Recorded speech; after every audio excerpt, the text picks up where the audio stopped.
Bienvenidas y bienvenidos a una sesión más de Aprende en Casa 3. Soy el maestro Saúl Miranda y me siento muy contento de compartir esta sesión con ustedes. Antes de iniciar, recuerden que es muy importante llevar a la práctica las medidas sanitarias que se han implementado durante la pandemia. Lavarse continuamente las manos por lo menos durante 20 segundos varias veces al día. Usar el cubrebocas correctamente, es decir, protegiendo nariz y boca, mantener la sana distancia, procurar no tocarse el rostro y realizar el estornudo de etiqueta. El propósito de la sesión de hoy es identificar a los grupos chichimecas y su resistencia durante la conquista. Además, conocer la expansión española hacia el norte y la búsqueda de minas en esas regiones. No olviden que para realizar anotaciones solo necesitan lápiz o bolígrafo, cuaderno y su libro de texto para profundizar y ampliar sus conocimientos acerca del tema. Para empezar, leeré un fragmento del prólogo escrito por el historiador Philip Wayne Powell para su libro La Guerra Chichimeca. Dice así: el conquistador Hernán Cortés venció a los aztecas en una campaña de 2 años. Fue un triunfo de la diplomacia más que de la espada, pues el audaz extremeño y su puñado de seguidores no habrían podido vencer a millones de indios por medios puramente militares. Las hordas de aliados indígenas necesarias para imponer la soberanía española en tierras aztecas fueron ganadas mediante la astucia política. El asombroso triunfo de Cortés creó la ilusión de una superioridad del europeo sobre el indio como guerrero, pero su relampagueante subyugación de pueblos tan numerosos y complejos como los tlaxcaltecas, aztecas y tarascos no resultó más que un preludio de una mucho más dilatada pugna militar contra las peculiares y aterradoras proezas de los guerreros más primitivos de la América India. Esta lucha fue llamada la Guerra de los Chichimecas y empezó casi simultáneamente a la muerte de Hernán Cortés en 1547, dando fin simbólicamente a la primera conquista de México. La nueva guerra, entablada en las vastas tierras que se extienden al norte de las zonas sojuzgadas por Cortés, ensangrentó 4 décadas, de 1550 a 1590. La guerra contra indígenas más prolongada en toda la historia de Norteamérica. Fue una nueva clase de guerra ajena tanto a los europeos cuanto a sus aliados indios, mestizos, africanos y mulatos. Los chichimecas, tribus y naciones nómadas y seminómadas del norte, eran hombres aterradoramente valerosos, incomparables arqueros y maestros de la guerra de súbitos ataques y retiradas. Hombre por hombre, en sus ancestrales zonas de caza y de guerra, estos combatientes eran muy superiores a sus enemigos. Finalmente, los chichimecas no fueron vencidos por la fuerza militar. La Guerra de los Chichimecas es la historia de la triunfal resistencia militar indígena a las fuerzas mandadas por los españoles en una época en que las milicias españolas eran invencibles en Europa. Y una resistencia general al cristianismo hizo casi inútiles los esfuerzos de los misioneros en la empresa de pacificar a los chichimecas durante la mayor parte de esta guerra de 40 años. La tierra de guerra abarcaba de Zacatecas a Nuevo México, de Durango a Texas y la Luisiana, y de Querétaro a la Baja California. En el Gran Chichimeca de México del siglo XVI, los establecimientos fronterizos fueron la génesis de los que después, en otras perspectivas, sería llamado las fronteras españolas. Hasta aquí la lectura. El dominio del Imperio Mexica por parte de los españoles y sus aliados tuvo lugar en un periodo de 2 años, de 1519 a 1521. De acuerdo con Powell, la Guerra Chichimeca duró 4 décadas. ¿Por qué creen que hay tanta diferencia temporal entre la conquista mexica y la chichimeca? Descubrámoslo.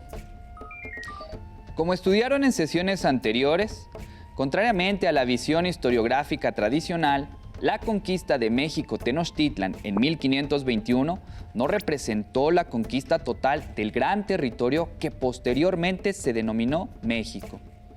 Por el contrario, fue a partir de esta fecha cuando comenzaron una serie de campañas de conquistas sobre diversos pueblos y territorios no mexicas al sur, oriente, occidente y norte.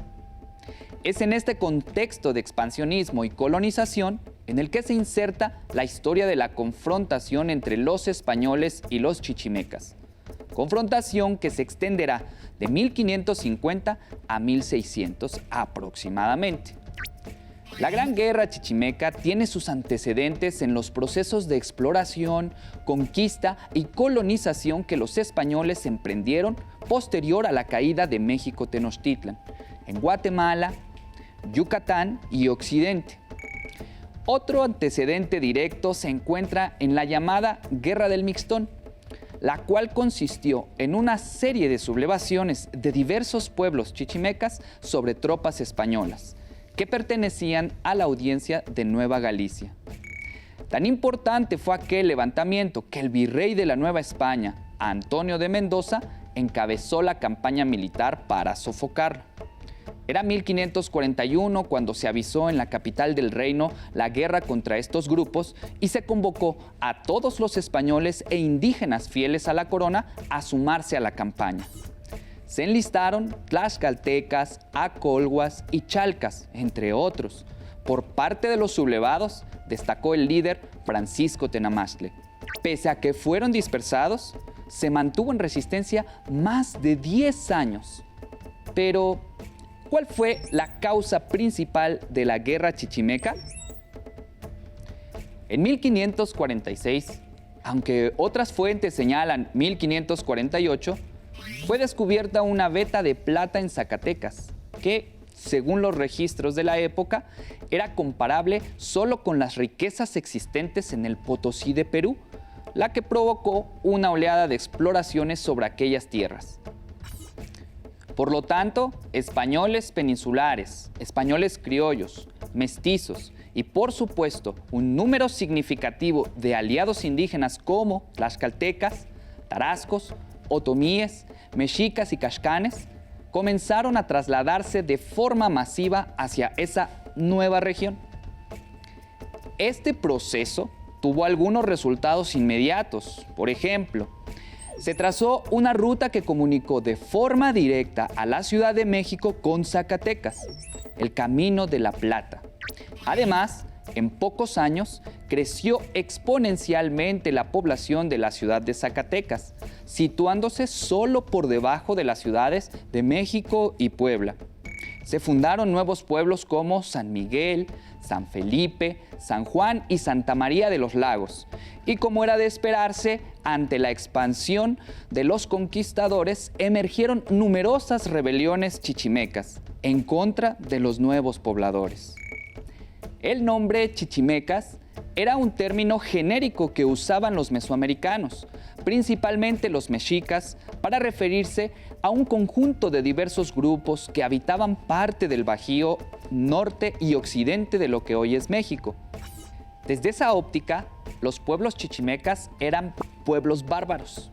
Algunos de ellos eran nómadas o seminómadas y los caracterizaba una marcada belicosidad. Algunos colonizadores, al compararlos con los pueblos de la altiplanicie central de Mesoamérica, no demoraron en denominarlos inferiores, categorizándolos al igual que a los musulmanes. No obstante, los chichimecas distaban mucho de ser lo que se les atribuía.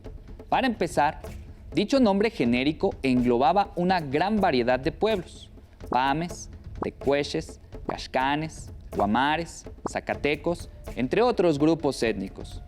Todos compartían características socioculturales similares, aunque con sus respectivas diferencias de por medio. Por ejemplo, los caxcanes, que eran los más numerosos, habían sido aliados de los españoles en la llamada Guerra del Mixtón. No obstante, a partir de la Guerra Chichimeca, fueron aliados cercanos a los zacatecos y los huachichiles, quienes emprendieron una feroz resistencia al avance de los españoles y sus aliados. Por otro lado, los tecueches, que se encontraban al este de Guadalajara, eran un pueblo que se establecía al margen de los ríos y cultivaban frijol, calabaza y maíz. Además de que algunos de ellos eran artesanos, carpinteros y canteros. Por si fuera poco, las lenguas de los pueblos chichimecas también eran muy variadas, pues algunos hablaban tocho, náhuatl y otras lenguas con variaciones, lo que provocó que la conquista religiosa fuera muy complicada. Como se mencionó, el camino real de tierra adentro fue fundamental para la entrada de los españoles hacia los llanos de los chichimecas en el norte de la Nueva España. Conocido en un primer momento como el Camino de la Plata, fue la ruta más eficaz y antigua de intercambio o imposición cultural hacia Norteamérica. A lo largo de su recorrido se fundaron poblaciones que con el paso del tiempo se fueron consolidando y hoy día las conocemos como Lagos de Moreno, Ojuelos, Encarnación de Díaz, Aguascalientes, Zacatecas, Sombrerete, San Luis Potosí, Durango, Chihuahua y Paso del Norte. Conozcamos más sobre este camino que fuera declarado Patrimonio de la Humanidad a través del siguiente video. Naciste con la mirada de la corona puesta en el centro norte de la Nueva España. En los nuevos y vastos territorios conquistados se desató la ambición por el oro y la plata, y con ello, el consecuente peregrinar de miles de personas al amparo de la cruz y la espada.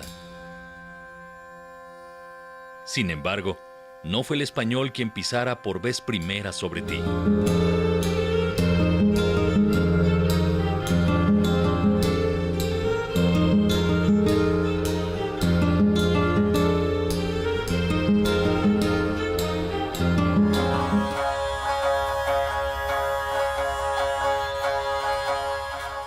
Muchos años antes, caminaron por estos oasis y páramos grupos de cazadores y recolectores, al igual que pueblos llenos de tradiciones y costumbres que utilizaban antiguas veredas para el intercambio comercial y de conocimientos.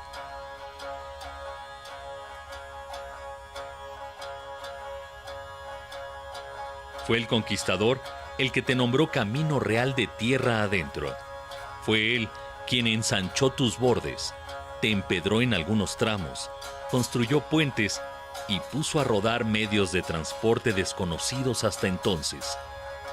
Los animales de tiro y la rueda hicieron acto de presencia inicial en llanos y desiertos surcados por ríos y cuerpos de agua que daban vida a un entorno natural muy distinto al actual.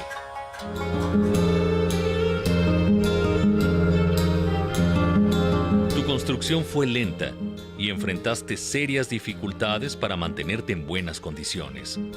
Hubo muchos tramos que contaron con trayectos dobles, el corto, usado en la época de seca, y el largo, para sortear los avatares del temporal de lluvias. En otros casos, requeriste de puentes de mampostería o consolidarte con piedra para evitar la anegación. Hubo quienes embellecieron tu entorno sembrando árboles a la vera. Así, contaste con paisajes de galería multicolor e imborrable, donde los pájaros atestiguaban el continuo caminar de tus viajeros.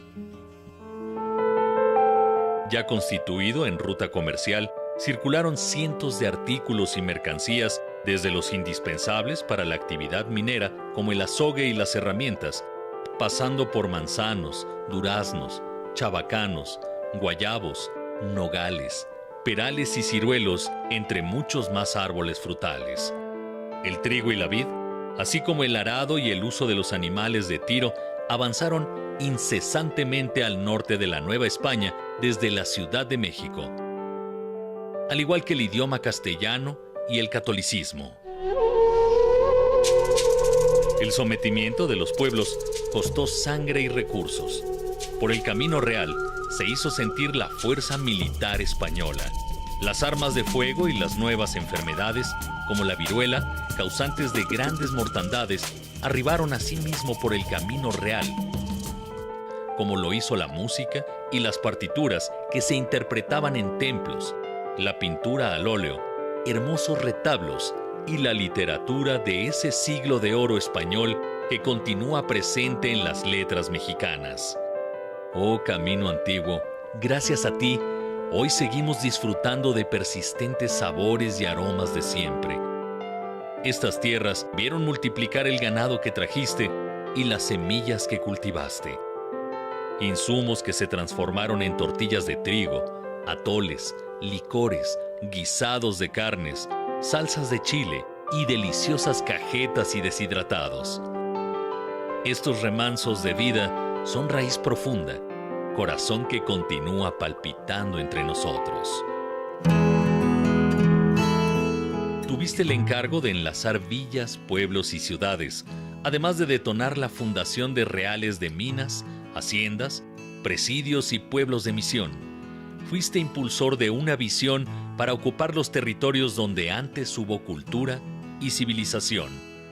Por lo tanto, fuiste el cimiento de mestizaje, aliento de ideas y la esperanza libertaria, la que terminó por oponerse a los métodos de explotación y sometimiento que caminaron por tus senderos.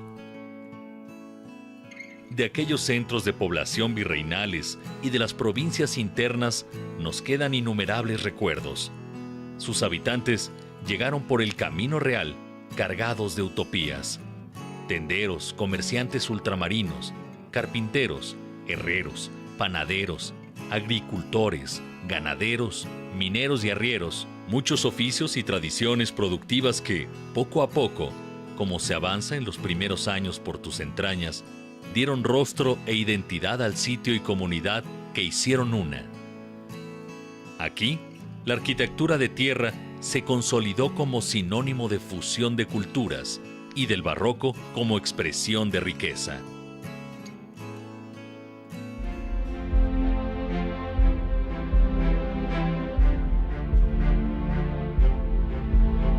En efecto, fuiste ruta comercial que trascendió a la historia. Hoy eres patrimonio cultural heredado que generosamente hermana ciudades, estados y países. Las hijas e hijos del camino real de tierra adentro, queremos que sigas vivo y fuerte. A 10 años de ser declarado Itinerario Cultural de Patrimonio Mundial, queremos que continúes marcando ruta de encuentro de pueblos y naciones.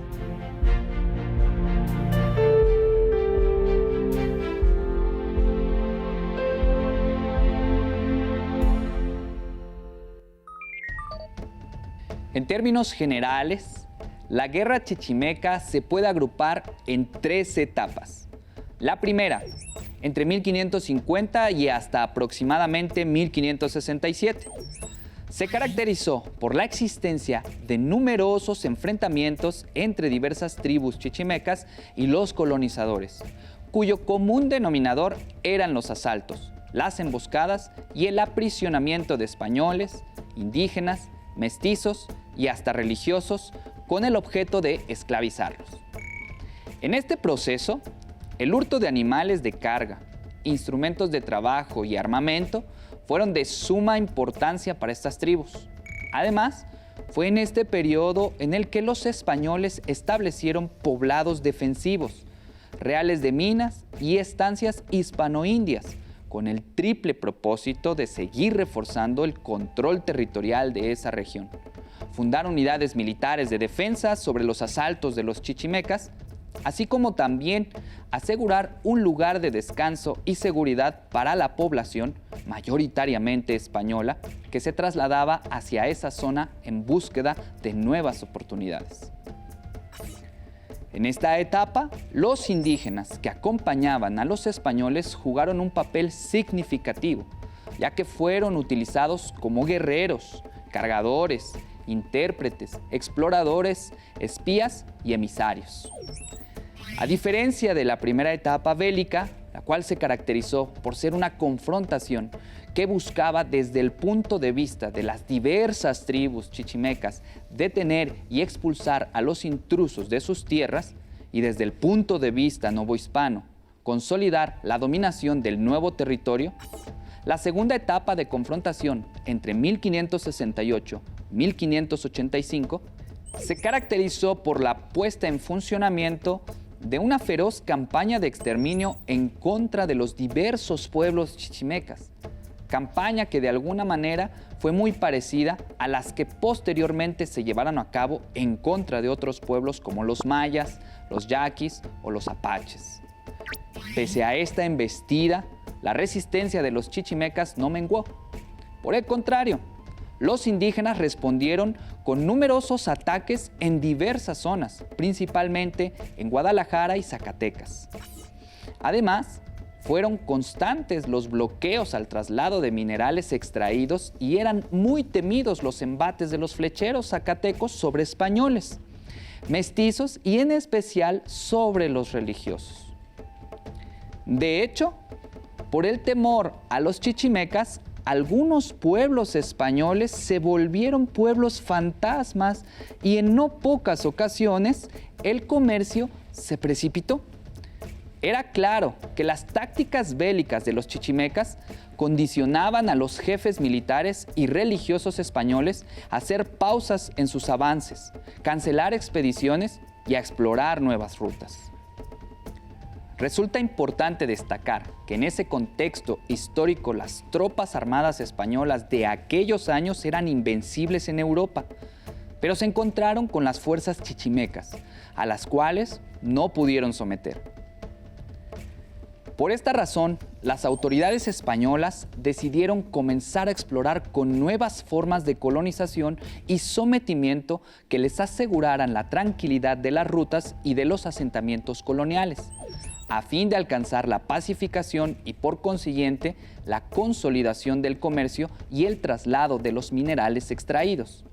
Y es así como apareció la tercera etapa de confrontación entre 1585 y 1600.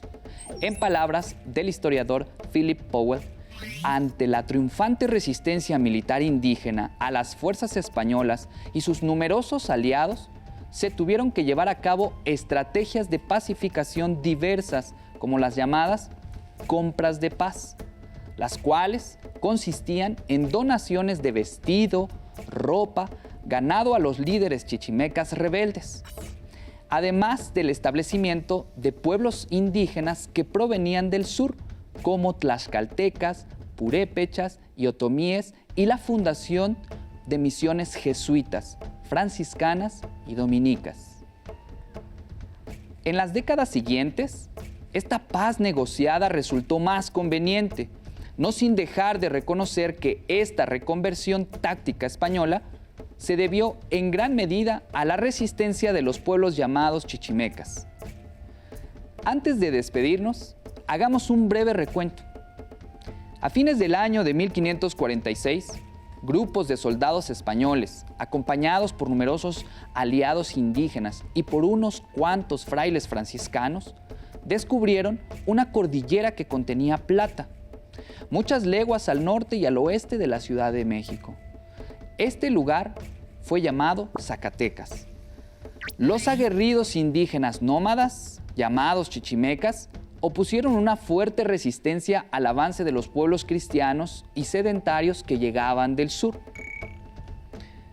Durante 4 décadas, las tácticas bélicas de estos guerreros del norte eran tan eficaces que obligaron a los jefes militares y religiosos españoles a hacer diversas pausas en sus intentos de explotación de los recursos y colonización de la región. Finalmente, no cedieron ante lo militar, pero sí a través de una paz comprada. Ahora les tengo un reto. Respondan en su cuaderno. ¿Qué desafíos enfrentaron los militares españoles, sus aliados indígenas y los evangelizadores en la región chichimeca? Argumenten su respuesta y reflexionen. ¿Cuáles de estas problemáticas no las habían experimentado los colonizadores en el centro de México? ¿Qué opinan de la paz comprada? Para cumplir con el reto de esta sesión, no olviden que pueden apoyarse en su libro de texto. Por hoy hemos concluido, pero aún nos queda mucho por conocer y aprender de la historia de nuestro país. Así que nos vemos pronto aquí en Aprende en Casa 3. ¡Hasta la próxima! Si tienes dudas o necesitas ayuda, llama al Centro de Apoyo Pedagógico a Distancia. El número de teléfono para secundaria es el 55 36 01 71 23. Si requieres consultar los libros de texto en versión digital, recuerda que los puedes encontrar en la página conalitec.cep.gov.mx. Y recuerda que también cuentas con el sitio aprendeencasa.cep.gov.mx, en donde podrás ver nuevamente los videos de los programas y además encontrarás actividades para fortalecer tus aprendizajes. También te invitamos a que consultes la plataforma nuevaescuelamexicana.cep.gov.mx.